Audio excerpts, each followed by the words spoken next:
was phenomenal. So let us go to the IRC to take the questions. So yeah. Okay, so here's a great question by Pringles Can 4. So you said that I know that Day 9 would have to fill up a lot of games to account for the possibilities. But what about against or how can Mass Marine Ghost deal with Colossi or Storm? So the Storm one's an interesting dilemma because you really just need to micro super duper carefully. And something that someone pointed out to me, it was not me, and I cannot for the life of me remember who said this. If you load a ghost into the medevac, then it's feedback proof. So you don't have to worry about feedback from the Templar. But I'm curious about the time frame of when are those Stormers actually going to get out? When are the Templar going to get out? When are you going to have the money to do that? Because it feels like you kind of have to go one base Templar, which feels a little bit. One base Colossus seems like a very reasonable way to deal with this style of play. But I think it's a little bit more even than it is, oh, I countered you. Because again, with a really fast starport, you can always just get a reactor and start pouring out Vikings. You kind of have all the tech structures available for you. And I'm going to divide styles into two broad classes. One is the muscle style, right? Which is like, I am going to go 9 barracks Marauder. It's kind of like, okay, so Marauders are great against armored units. They're pretty bad against Zealots and Sentries. But because I have so much stuff, yeah, I'm the best player in the world. A great example of this would be in Brood War. How Mech, as Terran, actually struggles quite a bit against mass Mutalisks. And a lot of Terran players will just go, I'm going to make more Goliaths, and they're just going to try to out-muscle the Mutalisks, right? That's one style. The other style is cutesy style, where you kind of have, we got a little bit of this, a little bit of that, we got medevacs, we have some Marines, we have some ghosts over here.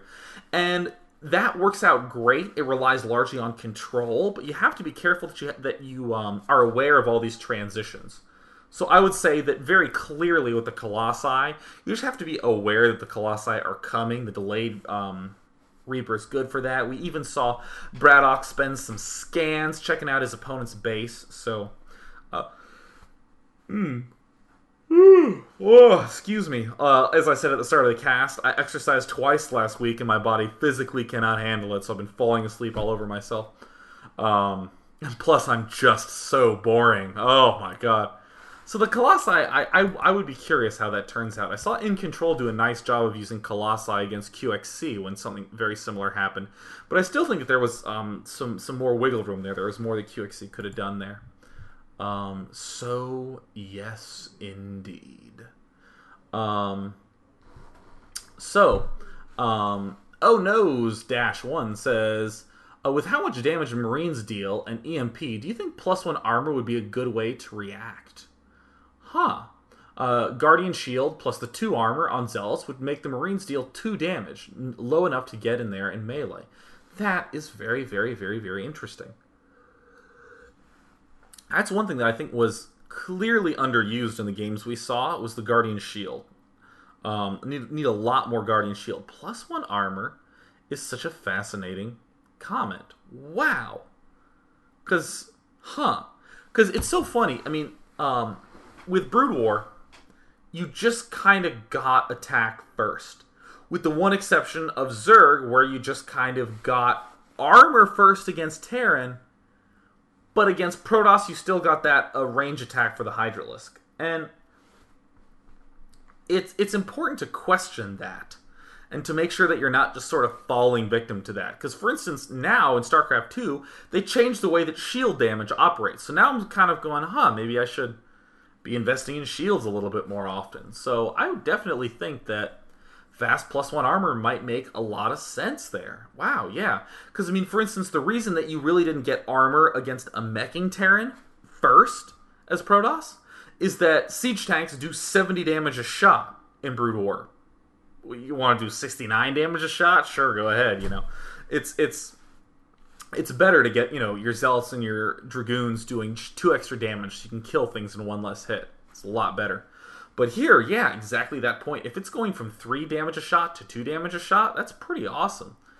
I would be super duper duper interested in a style where you went like 3 warp gate, expanded, and then got a forge really fast and just chrono boosted armor like crazy to try to get that done. Yeah, I like that. So Genexus says, do you think the combat shield is researched first because he doesn't have medevacs for stim and his opponent can tempt him to stim unnecessarily and make his force more fragile? That could definitely be it, and I have fallen victim to that like a million times where I like see 2 zealots or like even like a scouting probe and I'm like, fucker's dead. I just like stim and go kill it and I'm like, yeah, and then I look at my army and it's like all orange and I'm like, oh god. I'm going to work out and go to bed for 15 hours. So I think that's a wise point. I'm still unsure. I'm still questioning of it. Because part of me feels like, hey, you know, if you got Stim out, you could push when you have 1 medevac and 2 ghosts. You know, just saying. Might be something neat. Either that or he'll have like 2 Dark Templar and just rip my whole army to shreds. So let us see here.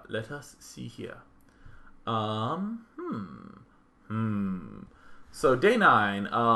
This is a question by Thrasymachus. That is how I'm going to pronounce it. Thrasymachus. A few Terran have used this unit composition against me in the past. I have a charge lot with +1 armor into High Templar for feedback to I've used charge lot with +1 armor into High Templar feedback to defeat it. Is this the best way in your opinion? How could the Terran deal with that? Okay, so what Thrasymachus, can't remember how I pronounced it the first time. What he's saying is that charge lots with +1 armor and High Templar with feedback have proved to be a relatively effective way of dealing with this mix in his experience. What would be the Terran response? So I actually am digging leaving ghosts in the medevacs. That's increasingly being my go-to play. I actually did play a game against Braddock, and in the later stages of the game, he transitions into a lot of Marauders. He still has a lot of Marines, but I mean, way more Marauders than I was actually anticipating, and I was still having quite a bit of trouble dealing with it. I think the big thing, and listen to how exciting this is. The big thing that I think Terran needs to do is just control his army really, really well. That was the counter to Storm in Brood War, was just, we'll just dodge the Storm. And I think that still holds true in this game. What's the other things that I would throw in there? QXC is also very good at just getting tanks as the game progresses. And that, I think, is another very good little transition. I think that you can get Expos, especially your 3rd Expo, because you have such a mobile army, a little bit more easily. And also you get Max a little bit more easily in this game. So I like the idea of getting maybe 2 or 3 bases with largely infantry and ghosts. And then focusing on getting tanks or something like that. I think that works out pretty nicely. So, sir, let us do just one more question. Oh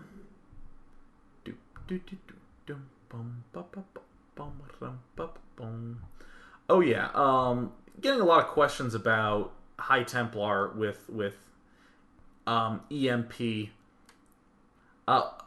EMP, or not High Templar with EMP. High Templar with feedback, I think, are going to be a little bit more effective than High Templar with Storm.